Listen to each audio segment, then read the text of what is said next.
අද කියලා දෙන්න යන්නේ ෆිසික්ස් තියරි වලට අපිට ඉගෙන ගන්න තියෙන පාඩම් ටික. ඒ කියන්නේ අපිට ෆිසික්ස් සිලබස් එකේ A level ෆිසික්ස් සිලබස් එකේ අපිට සබ්ජෙක්ට් එක විදිහට අපිට ඉගෙන ගන්න තියෙනවා පාඩම් 11ක්. ඒ 11 මොනවද තියෙන කන්ටෙන්ට් එක මොනවද අපිට ඇතුළත් වෙලා තියෙන්නේ කියලා මම කියලා දෙන්නම්. මොනවද තියෙන ෆිසික්ස් සිලබස් එකේ තියෙන කරුණු ටික. කියන්නේ මේ මොනවද අපිට ඉගෙන ගන්න තියෙන මේ A level අවුරුදු දෙකමාරට අපිට ඉගෙන ගන්න තියෙන දේවල් පාඩම් ටික. ඉස්සෙල්ලාම තියෙනවා අපිට හරි ඉස්සෙල්ලාම ලේසි පාඩම් වලින් පටන් ගන්න ඊට පස්සේ ඉඳන් එන්න අමාරු වෙනවා. හරි පළවෙනිටම අපිට තියෙනවා පළවෙනි පාඩම ඒකක මාන මිනුම් උපකරණ පාඩම.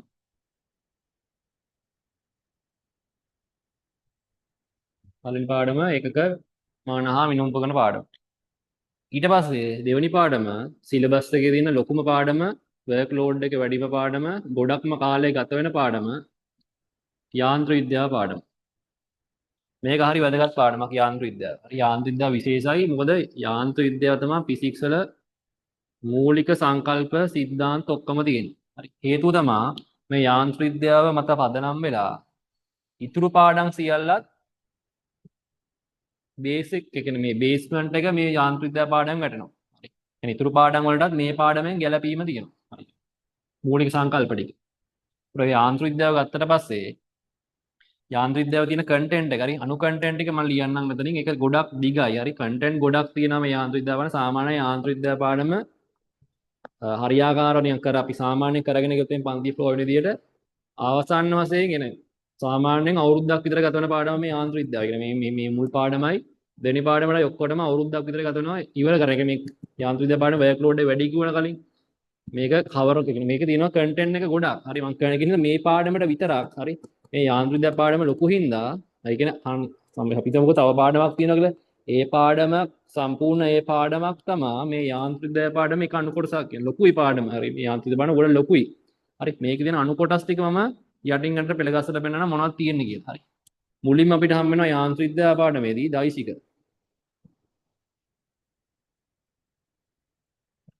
ඊට පස්සේ හම් වෙනවා චලිතය.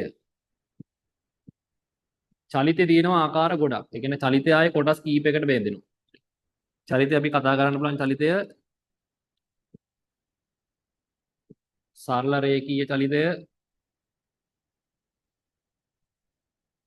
ඊට පස්සේ ගුරුත්වය යටතේ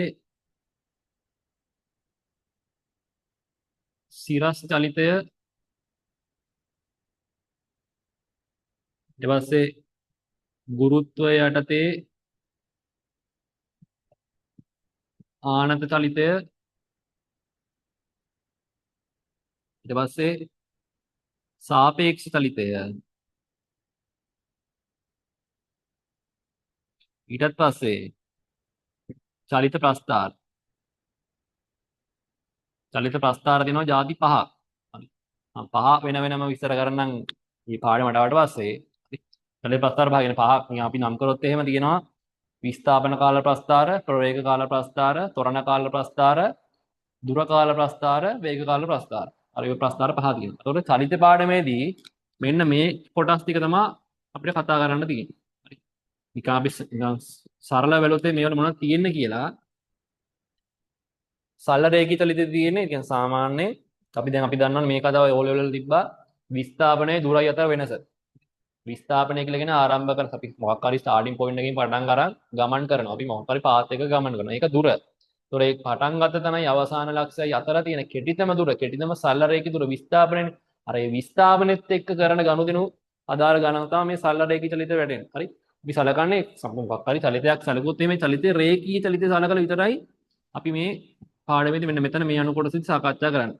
හරි ඊට පස්සේ ගුරුත්වය යටතේ සිරස් චලිතය. ඒ කියන්නේ අපි සාමාන්‍ය හිතන උදාහරණයක් විදියට අපි බෝලයක් අරන් තනි උඩ ගහනවා කියලා හිතන්න. හරි තනි උඩ ගහනවා කෙලින්ම උඩට ගියා. ඊට පස්සේ කෙලින්ම ආයේ පල්ලයට වැටෙනවා. හරි ඒකත් රේඛීය චලිතයක්ම තමයි. ඒක යන්නේ ගුරුත්වය යටතේ. ගුරුත්වයට එරෙහිව ගිහිල්ලා ආයේ ගුරුත්වය යටතේ පල්ලයට වැටෙනවා. හරි. ඒ දෙවෙනි එක. මේ ගුරුත්වය යටතේ ආනත චලිතය කියන්නේ අපි බෝලයක් මෙහෙම විසික් කරන්නේ. හරි. බෝලයක් අපි ප්‍රක්ෂිප්ත කියලා කියන්නේ. හරි මම ප්‍රක්ෂේපණය කරනවා. යම්කිසි කෝණයකින් තිරසට යම්කිසි කෝණයකින් ආනත මෙහෙම විසික් කරනවා. හරි ඒකව සම්බන්ධ ගණන්. ඊට පස්සේ සාපේක්ෂ චලිතය. ඒ කියන්නේ අපි හිතමුකෝ අපි වාහනයක ගමන් කරනවා. වාහනයක ගමන් කරන ගමන් අපි තව වාහනයක් ඕවර්ටේක් කරනවා. එතකොට අපි ඒ ඕවර්ටේක් කරන ගමන් අනිත් වාහනේ දිහා බලනවා. එතකොට අපිට නිකන් තේරෙනවා නිකන් අරයා යනවා. අපි අරයා පහු කරන් යද්දී අපිට අපි කලින්ට වඩා නිකන් හෙමින් යනවා වගේ ඊට පස්සේ නැත්නම් දෙපැත්තට වාහන දෙකක් ක්‍රොස් වෙද්දී දැන් අපි හිතන හයිවේ එකේ යද්දී අපි ඉස්සරහා පැත්තට යනවා අනිත් පැත්තට තව වාහනයක් එනවා. එතකොට අපි එහෙම අනිත් වාහනේ අපිව ක්‍රොස් කරන් යද්දී අපි අනිත් පැත්ත එහා පැත්ත බලනවා. එතකොට මොකද වෙන්නේ? එතකොට අර වාහනය සාමාන්‍ය වේගයට වඩා හයියෙන් ගියා වගේ තමයි දැනෙන්නේ. හරි ඒ සාපේක්ෂවද? හරි නැත්නම් අපි දුවන ගමන් අපි මීටර් 100 දුවනවා කියලා. මීටර් 100 දුවන ගමන් අපි එහා පැත්තේ දුවන එක්කෙනා දිහා බලනවා. එයා අපි දිහා බලනවා. අපි එයා දිහා බලනවා. එතකොට දෙන්නට දැනෙන්නේ සාපේක්ෂව දෙයක්. හරි. මෙයාට දැනෙන එක අනිත් එක්කෙනාට දැනෙන එක වෙනස් වෙනවා. නැත්නම් අපි හිතමු ඒ දෙන්න දුවන ගමන් පැවිලියන් එක එක්කෙනෙක් තව බලන් ඉන්නවා. හරි. එයාට පේන්නේ තව විදියක්. හරි. එක එක්කෙනාට සාපේක්ෂව. හරි. ඒ වගේ චලිත. ඊට පස්සේ මේ චලිත වලට අදාළව හරි මේ කතා කරන්නේ චලිත ආකාර හතරක්. ඒ හතරට අදාළව අඳින්න තියෙන ප්‍රස්තාර. හරි. ඒ ප්‍රස්තාර වලට අඳින්න තිබ්බේ හරි මේවට අදාළ වෙනවා විස්ථාපන කාල, ප්‍රවේග කාල, ත්වරණ කාල, දුර කාල, වේග කාල. හරි. ওই ප්‍රස්තාර පහ තියෙනවා. හරි. ඔය තමයි යාන්ත්‍ර විද්‍යාවේ චලිතයේ යටතේ තියෙන. හරි. දෛසික වලට ආවට පස්සේ මම දෛසික කියලා දෙන්න මොකක්ද දෛසික කියන්නේ කියලා. දෛසිකත් අපිට තිබ්බා ඔලවල ඉගෙන ගෙන ආවි දෛසික කියන්නේ මොනවද කියලා. හරි. දෛසික අදිශ රාශි තිබ්බනේ. හරි. උනම් පොඩ්ඩක් මතක කරමු දෛසික කියලා කියන්නේ අපි ඉස්සර බලමු අදිශයක් කියලා කියන්නේ විශාලත්වයක් පමණක් තියෙන රාශිය. දෛසික කියලා කියන්නේ විශාලත්වයක් සහ දිශාවක් යන දෙකම පවතින රාශිය. හරි. ඕන තිබ්බ. එතකොට මේකේ දෛසික ගැන තමයි කතා කරන හේතුව තමයි මේ දෛසික කියලා කියන්නේ මේ යාන්ත්‍ර විද්‍යාව පාඩමේ පදම වගේ පාදමක්. හරි. ඒ කියන්නේ දෛසික එක තමයි මේ මුළු යාන්ත්‍ර විද්‍යාව පාඩමම යන්නේ. හරි. යාන්ත්‍ර විද්‍යාවේ ගොඩක් දේවල් දෛසිකද. ඒ කියන්නේ අපිට යම්කිසි රාශි තියෙනවා. ඒ රාශි දිශාව සලකන්න නැතුව කතා කරන්න බෑ. හරි. ඒ නිසා තමයි මේ දෛසික පාඩම යාන්ත්‍ර විද්‍යාවේ බේස්මන්ට් එක වගේ සලකන්නේ. හරි. මේ දෛසික පාඩම හරියට කරගත්තේ නැත්නම් අන්තිම මේ අනිත් පාඩම් ටික හරියට ඔලුවට දාගන්න බැරි වෙනවා. හරි. එතකොට මේ ඒකකහාමාන පාඩමේ හම්බ වෙනවා මේ මිනු උපකරණ කියලා පාඩමක්. මිනු උපකරණ කියන කොටසක්. ඒ කොටසේදී අපිට තියෙනවා මිනු උපකරණ ಜಾති, ඒ කියන්නේ ಜಾති කොටස් තුනක් තියෙනවා. කැටගරි තුනක්. ඒ කියන්නේ එකක් දිගවල් මනින්න, අනිත් එක ස්කන්ධේ මනින්න, අනිත් එක කාලේ මනින්න. අපි ඔතනත් ලොකුවටම සාකච්ඡා කරන්න මේ දිගවල් මනින්නේව සම්බන්ධයෙන්. හරි. දිගවල් මනින්නේව. ඒතර ඔතන තියෙනවා අපි මෙතනින් ලියන්න මොනවද තියෙන උපකරණ කියලා. හරි. දිග මනින මිනු උපකරණ අපිට හතරක් කතා කරන්න තියෙනවා. එක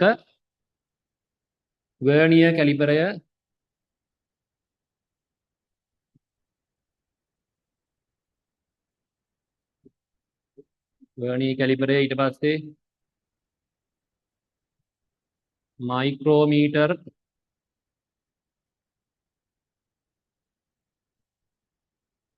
ස්ක්‍රූප්පු ආමානය, ඊට පස්සේ තියෙනවා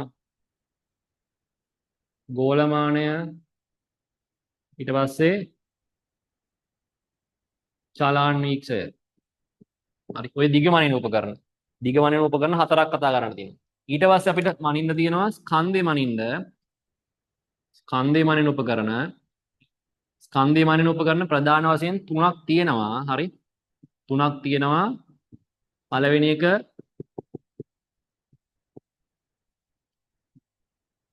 තෙදඬු තුලාව, ඊට පස්සේ සිව්දඬු තුලාව,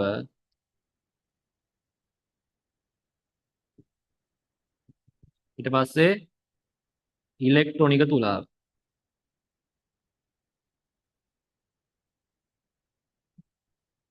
හරි. ඔය ටික තමයි තියෙන්නේ. ඔය චලිතයට අදාළවයි මිනුම්ම කරන කොටස. ඒ කියන්නේ මේ ඒකක මානෙ මිනුම්ම කරන කොටසට අදාළව කතා කරේ ওই ටික.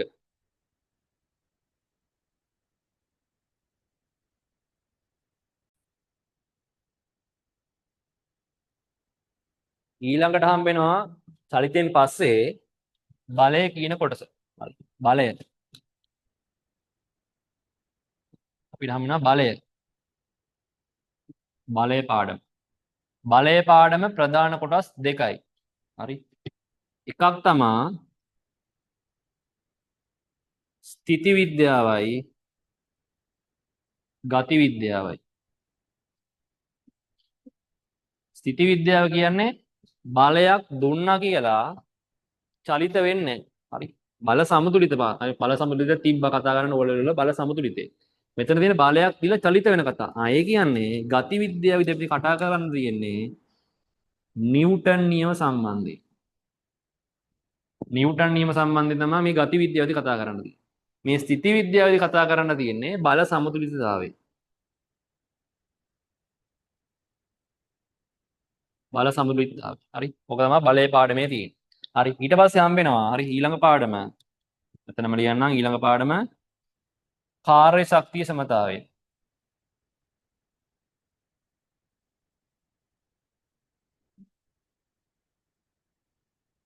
කාර්ය ශක්තිය සමතාවය පාඩම. හරි. ඒකත් ඔලවල තිබ්බ කාර්ය ශක්තිය සමතාවය. මේක මේ පාඩම ටිකක් ලේසි පාඩමක් කාර්ය ශක්තිය සමතාවය පාඩම. හැබැයි ලොකු ඇප්ලිකේෂන් එනවා මේ කාර්ය ශක්තිය සමතාවය පාඩමේ ලොකු ඇප්ලිකේෂන් එනවා. හරි. මේ මම කලින් කතා කරේ බලයේ පාඩම. මේ බලයේ පාඩමේ මෙන්න මේ දෙන්නම ඒ කියන්නේ මේ බලයේ පාඩම හරි වැදගත් කොටසක්. බලයේ කොටස. කියන්නේ ආන්තරික විද්‍යාවේ පාඩමේ බලය කියන මේ මාතෘකාව මේ බලය ඉඳන් තමා ටිකක් අමාරු වෙන්න ගන්න යාන්ත්‍රික විද්‍යාව. හරි. මේ ටික ලොකුවට අමාරු වෙන්නේ නැහැ චලිත කොටස. චලිත කොටස ලොකු අමාරුවක් නැහැ. සාමාන්‍ය විදිහට තේරුම් ගන්න කරගෙන යන්න පුළුවන්. මේ බලයේ ඉඳන් තමා අමාරු වෙන්න ගන්නෙ. හරි. ස්ථිති විද්‍යාවේ ගති විද්‍යාවේ දෙකම තේරුම් ගත්තේ නැත්නම් හරි. මුල ඉඳන් හරියට කරගත්තේ නැත්නම් තේරුම් ගත්තේ නැත්නම් මෙතන ඉඳන් තමයි ෆිසික්ස් අමාරු වෙන්න ගන්න. හරි. මේවා ලේසි කියනව නෙමෙයි. මේක මේ බලයේ පාඩම කලින් ඒවට සාපේක්ෂව ටිකක් ගැඹුරු කරුණු තියෙනවා. හරි. කොට මේ දෙක හරි වැදගත් කොටස් දෙකක්. හරි. බල සමතුලිතතාවයයි මේ නිව්ටන් නියම කියන කොටසයි. හරි. ඊට පස්සේ අපිට හම්බ වෙනවා ඒ කාර්ය ශක්ති සමතාවය අරකට සාපේක්ෂව ටිකක් ලේසි. ඊට කාර්ය ශක්ති සමතාවයෙන් පස්සේ අපිට හම්බ වෙනවා මම ඒක මෙතනින් ලියන්නම්. හරි ඊළඟ එක්කෙනා මෙතන ලියන්නම්. ඊළඟට හම්බ වෙනවා අපිට කෝණික චලිතයේ පාඩම. කෝණික චලිතය. එන අණු පාඩම. හරි. යාන්ත්‍රික විද්‍යාව ඊළඟ කොටස. කෝණික චලිතයත් කොටස් දෙකයි. කෝණික චලිත කොටස් දෙකයි. එකක් පළවෙනි එක භ්‍රමණ චලිතයයි අනිත් එක වෘත්ත චලිතයයි. භ්‍රමණ චලිතයයි වෘත්ත චලිතයයි වෙන් කරලා අඳුන ගන්න ප්‍රධාන වෙනස තමයි භ්‍රමණ චලිතය කියලා කියන්නේ. මේකම උදාහරණයක් අපි හිතමු ෆෑන් එකක් අරගෙන එකක් ගත්තොත් එහෙනම් ෆෑන් එක භ්‍රමණය වෙනවා. හරි ෆෑන් එක වෘත්ත චලිතය නෙමෙයි ෆෑන් එක භ්‍රමණය වෙනවා. හරි එක තැන හරි ඒ කියන්නේ එක අක්ෂයක් වටේට එයා භ්‍රමණය වෙනවා. ඒක භ්‍රමණ චලිතය. වෘත්ත චලිතයේ උදාහරණයක් තමයි අපි හිතමු පෘථුවිය සූර්යයා වටා පරිභ්‍රමණය වෙන කතාව. සූර්යයා භ්‍රමණය නෙමෙයි. හරි සූර්යයා භ්‍රමණය වෙනවා මේ පෘථුවිය භ්‍රමණය වෙනවා කියලා කියන්නේ එක තැනක අරගෙනවනේ. හරි එක තැනක අරගෙන තමයි භ්‍රමණය. සූර්යයා පෘථුවිය සූර්යයා වටා කරගෙන එකට කියනවා පරිභ්‍රමණය. ඒතකොට ඒක තමයි මේ වෘත්ත චලිතයේදී කතා කරන්න තියෙන්නේ. හරි. මේ වගේ මෙහෙම වටේට කරගෙන ඒවට. හරි ඒ වෘත්ත චලිතය. ආයේ කෝණික චලිතේ මේ කොටස් දෙකකින් තියෙනවා. හරි. ඊට පස්සේ හම්බ වෙනවා ඊළඟ කොටස. ඊළඟ අන්තිම කොටස. හරි යාන්ත්‍රික විද්‍යාව අන්තිම කොටස හම්බ වෙනවා. තරල පාඩම. හරි. තරල පාඩමත් කොටස් දෙකයි. තරල විද්‍යාව කොටස් දෙකයි. තරල විද්‍යාව කොටස් දෙකක් තියෙනවා. එකක් ස්ථිති විද්‍යාව. අර කලින් වගේම බලයේ පාඩම වගේමයි. හරි තරල විද්‍යාව කොටස් දෙකක් තියෙනවා.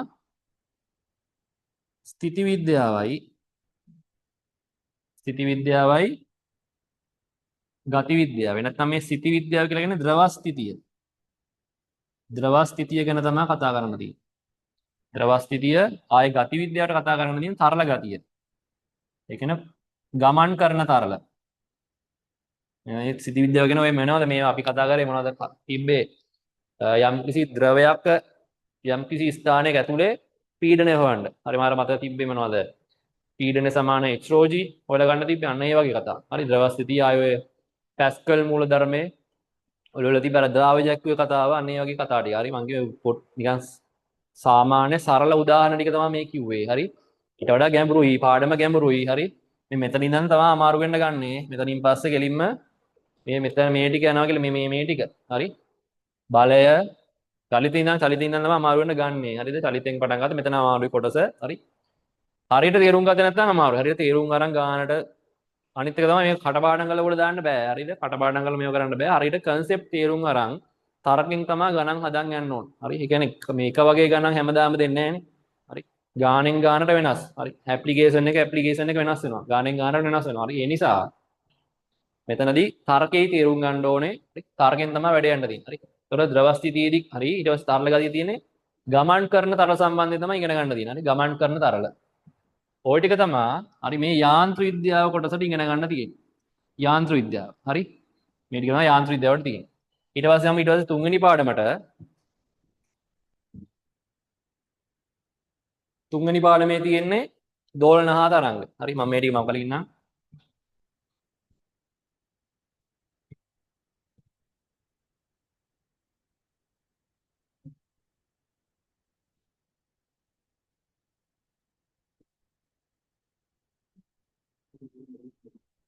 තුන්වෙනි පාඩම දෝලන හා තරංග පාඩම.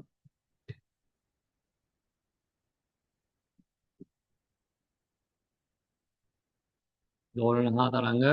හරි. මම ඊට පස්සේ පාඩම් ටික යා මේවල ලොකු කන්ටෙන්ට් නැහැ. හරි යාන්ත්‍රික විද්‍යාව තරම් ලොකු නෑ මේ පාඩම්. හරි. එක කියලා මේ අපිට අතාරින්නත් බෑ මේක මේ ලොකු නෑ කියලා. හරි.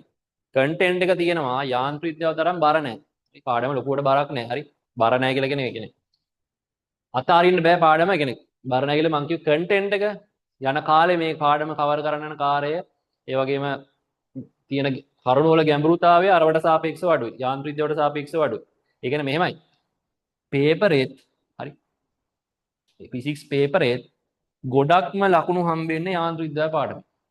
යාන්ත්‍රික විද්‍යාව පාඩමෙන් MCQ හම්බ වෙනවා 12ක් විතර 10ක් 12ක් එනවා 10ක් විතර අපි හිතමු අපි ඒකකහාමාන පාඩමත් එක්ක ඒකකහාමාන පාඩමත් එක්ක යාන්ත්‍රික විද්‍යාවට එනවා ෆිසික්ස් MCQ 12ක් 10ක් අතර ගාණක් එනවා සමහරවිට 13ක් වෙන්නත් පුළුවන් 12ක් කියලාමු අපි. හරි. ඊට පස්සේ අනිවාර්යෙන් ප්‍රැක්ටිකල් එකක් එනවා. ඊට පස්සේ අනිවාර්යෙන් එසේ ප්‍රශ්නයක් එනවා. එසේ ප්‍රශ්න නම් ඉන්නේ තෝරගන්න. හරි. ගත්තොත් එහෙම මේකේ ලකුණු ගාන වැඩි. මම ලකුණු ගාන වෙනම වීඩියෝ එකකින් කරලා තියෙනවා. හරි ලකුණු ගාන සම්බන්ධයෙන් බලන්න පුළුවන්. පේපර් එකේ කොහොමද ලකුණු කැඩෙන්නේ මොනවද අහන ප්‍රශ්න කියලා. හරි. ඊට පස්සේ හතරවෙනි පාඩම අපිට කතා කරන්න තියෙනවා. මෙතන දෝලන හා තරංග පාඩමෙන් පස්සේ අපිට හම්බ වෙනවා තාපයේ පාඩම. තාපයේ පාඩම.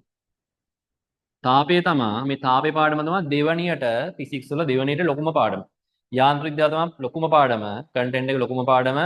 ඊට පස්සේ තාපය පාඩම. හරි. ඊට පස්සේ පස්වෙනි කොටස නැත්නම් මම මේව ලියන්නම්කෝ. ඊළඟ කොටසට අපිට හම්බ වෙනවා ශේෂ්ත්‍ර පාඩම්. ශේෂ්ත්‍ර පාඩම් තුන වෙන වෙනම කොටස් තුනකට ඉගෙන ගන්න තියෙනවා. ඒ කියන්නේ පස්වෙනි පාඩම ශේෂ්ත්‍ර කොටසේ පස්වෙනි පාඩම අපිට ඉගෙන ගන්න. හතර පස්වෙනි පාඩම තියෙන ශේෂ්ත්‍ර කොටස යටතේදී ශ්‍රේෂ්ඨ පාඩමක් තියෙනවා ගුරුත්වාකර්ෂණ ශේෂ්ත්‍ර. ගුරුත්වාකර්ෂණ ශේෂ්ත්‍ර. ඊට පස්සේ 6 වෙනි පාඩම ස්ථිති විද්‍යුත් ශේෂ්ත්‍ර.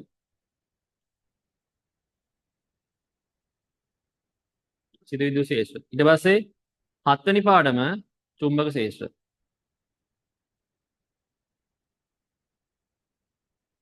චුම්බක ශේෂ්ත්‍ර. හරි. ඊට පස්සේ අපිට හම්බ වෙනවා පාඩම් 7ක් කියවලා මගේ පාඩම් 11ක් තියෙනවා කියලා 11න් 7ක් කියවලා ඊට පස්සේ 8 වෙනි පාඩම හම්බ වෙනවා ධාරා විද්‍යුතය. ධාරා විද්‍යුතේ පාඩම. ඒ කියන්නේ ඉලෙක්ට්‍රික් හරි ඉලෙක්ට්‍රිසිටි හරි ඉලෙක්ට්‍රික් නැත්නම් ඉලෙක්ට්‍රිකල් පැත්ත හරි ට්‍රිකල් පැත්ත. ඊට පස්සේ තියෙනවා 9 වෙනි පාඩම ඉලෙක්ට්‍රොනික පැත්ත. ඉලෙක්ට්‍රොනික නැත්නම් ට්‍රිකල්ටොනික්. හරි මෙහෙම දාමුකෝ. හරි. මේකේ තියෙන ඉලෙක්ට්‍රිකල් මේකේ තියෙන ඉලෙක්ට්‍රොනික් ටොනික් කොටස. හරි. විද්‍යුත් පරිපථ සම්බන්ධ කොටස් ටික මේකේ. හරි. මේකේ තියෙන්නේ විදුලි උපකරණ සම්බන්ධයෙන් තමයි ධාරා විද්‍යුතයේදී තියෙන්නේ. ධාරා විද්‍යුතයේදී විදුලි උපකරණ ඊට පස්සේ විදුලි උපකරණ වැඩ කරන්නේ කරන්ට් එක ගමන් කරන ආකාරය ඒවා තමයි තියෙන්නේ ධාරා විද්‍යුතයේදී. ඉලෙක්ට්‍රොනික වල තියෙන්නේ පරිපථ සම්බන්ධයෙන්. හරි. විදුලි උපකරණ ඇතුළේ තියෙන පරිපථය සම්බන්ධයෙන් ටොනික් වල තියෙන්නේ. ඊට පස්සේ හම් වෙනවා පාඩම පදාර්ථයේ ගුණ පාඩම්. හරි. පදාර්ථයේ ගුණ. ඒක මෙතනින් ලියන්නම්. හරි. 10 වෙනි පාඩම පදාර්ථයේ ගුණ. මේ පාඩම් හම්බ වෙනවා පදාර්ථයේ ගුණ පාඩම් හම්බ වෙනවා 3ක්. පදාර්ථයේ ගුණ පාඩම් 3ක් හම්බ වෙනවා. එකක් ප්‍රත්‍යස්තතාවය ඊළඟ එක දුෂ්ටාවීතාවය ඊට පස්සේ පෘෂ්ඨික ආතතිය. පාඩම් 3යි. හරි. මේ පාඩම් 3 විශේෂයි හේතුව තමයි මේ පාඩම් 3 කන්ටෙන්ට් එක කියන්නේ කරුණු කන්ටෙන්ට් එක තියරි කරුණු කන්ටෙන්ට් එක අනිත් පාඩම් වලට සාපේක්ෂව පොඩි. ඒ කියන්නේ මේක කවර් කරලා පාඩම් කරලා ගණන් හදලා ගොඩ දාගත්තොත් එහෙම එන මේකෙන් තෝරගන්න අනිවාර්යෙන් ප්‍රශ්නයක් එනවා. අනික කන්ටෙන්ට් එක ගන්න නිසා අපිට ලකුණු ලේසියෙන් ස්කෝර් කරන්නත් පුළුවන්. ලේසියෙන් පාඩම් කරලා ලේසියෙන් තේරුම් අරන් ගණන් ටික හදලා තේරුම් ගන්න මේ ප්‍රශ්නේ ගොඩ දාන්න ලේසි. හරි කරුණු ප්‍රමාණය පොඩි නිසා. හරි මොකද මේ අර කලින් තිබ්බ යාන්ත්‍ර විද්‍යාවට සාපේක්ෂව මේ පාඩම වෙන පොඩි. හරි මේ පාඩම් තුන. මේ පාඩම් තුනම ගත්තත් එන පොඩි. හරි මේ පදාර්ථයේ ಗುಣ. ඊට පස්සේ අන්තිම පාඩම 11 වෙනි පාඩම පදාර්ථය හා විකිරණය. පදාර්ථය හා විකිරණය පාඩම. හරි. ඒකේ කෙමිස්ට්‍රි පාඩම් එකක් තියෙනවා. හරි මේ විකිරණය කොටසේදී. ඔය තමයි පාඩම් 11. හරි මම පාඩම් 11 ඔය මේ තනි මේ බෝඩ් එකේ තියලා පෙන්නන්න අපි වෙන වෙනම කතා කරා යාන්ත්‍ර විද්‍යාව කොටස් අපි ගොඩක් කතා කරානේ හරි පාඩම් 11 විතරක් නම් වශයෙන් මම වෙනම ලියලා පෙන්නන්න මොනවද තියෙන පාඩම් කියලා.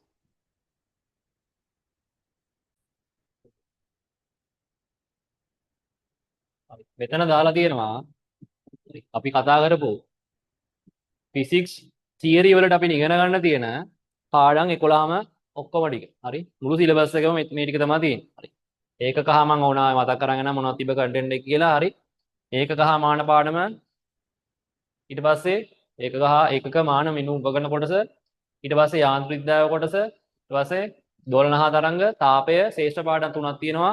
ගුරුත්වාකර්ෂණ ශ්‍රේෂ්ඨ සිත විද්‍යුත් ශ්‍රේෂ්ඨ චුම්බක ශ්‍රේෂ්ඨ ඊට පස්සේ ධාරා විද්‍යුතය ඉලෙක්ට්‍රොනික පාඩම ඊට පස්සේ පදාර්ථයේ ಗುಣ තනි පාඩමේ යටතේ දිනවා කොටස් තුනක්. ප්‍රත්‍යස්ථාව දුෂ්ටාවිතය පෘෂ්ටිඝාතය.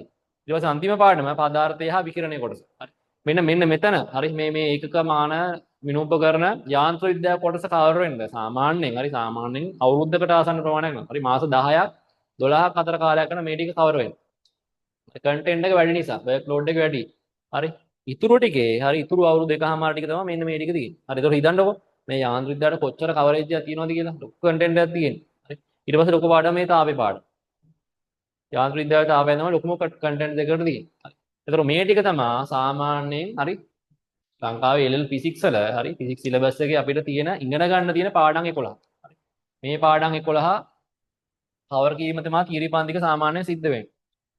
එතකොට මේ පාඩම් ඉගෙනගෙන හරි ඊට පස්සේ අන්තිමට අපි පේපර් ලියනවානේ. එතකොට පේපරේ මොනවද අහන ප්‍රශ්න කියලා මම ඊළඟ වීඩියෝ එක නැත්නම් තව ඊළඟ වීඩියෝ එකේදී මම කතා කරනවා මෙන්න මේකේ හරි පාඩමෙන් පාඩම කොහොමද මේ පාඩම් 11 කොහොමද ප්‍රශ්න වලට දාන්නේ. හරි මොනවද එන්නේ ප්‍රශ්න මොනවද MCQ වෙන්නේ. හරි MCQ කීයක් වෙනවද. ඊට පස්සේ මොනවද එන්නේ ප්‍රැක්ටිකල් සම්බන්ධව ඉතින් කතා කරනවා. හරි ඊට පස්සේ එසේ ප්‍රශ්න කීයක් එනවද ඒවා කොහොමද තෝරගන්නේ මොනවද උත්තර ලියන ක්‍රමය. හරි ඒ ටික ඔක්කොම කතා කරනවා ඒ කොටසෙදි. හරි